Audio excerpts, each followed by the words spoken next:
కూటమి ప్రభుత్వంలో రైతులకు ఎరువుల కోసం అగచాట్లు తప్పటం లేదు. యూరియా అందక తీవ్ర ఇబ్బందులు పడుతున్నారు. పార్వతీపురం, మన్యం జిల్లా అలమండలో గిరిజన రైతులు ఆందోళనకు దిగారు. యూరియా అందక తీవ్ర ఇబ్బందులు పడుతున్నామని ఆవేదన వ్యక్తం చేశారు.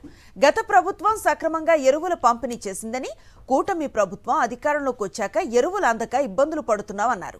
కనీసం ఒక్క బస్తా కూడా అందివ్వకపోతే ఎలా పంటలు పండించాలని ప్రశ్నిస్తున్నారు. ఇప్పటికైనా ప్రభుత్వం అధికారులు స్పందించి తమకు పూర్తి స్థాయిలో యూరియా, డిఏపి బస్తాలు అందచేయాలని కోరారు. కూటమి ప్రభుత్వంలో రైతులకు ఎరువుల కోసం అగచాట్లు తప్పటం లేదు. యూరియా అందక తీవ్ర ఇబ్బందులు పడుతున్నారు. పార్వతీపురం, మన్యం జిల్లా అలమండలో గిరిజన రైతులు ఆందోళనకు దిగారు. యూరియా అందక తీవ్ర ఇబ్బందులు పడుతున్నామని ఆవేదన వ్యక్తం చేశారు. గత ప్రభుత్వం సక్రమంగా ఎరువుల పంపిణీ చేసిందని, కూటమి ప్రభుత్వం అధికారంలోకి వచ్చాక ఎరువులు అందక ఇబ్బందులు పడుతున్నామన్నారు.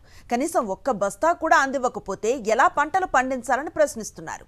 ఇప్పటికైనా ప్రభుత్వం అధికారులు స్పందించి తమకు పూర్తి స్థాయిలో యూరియా, డిఏపి బస్తాలు అందచేయాలని కోరారు.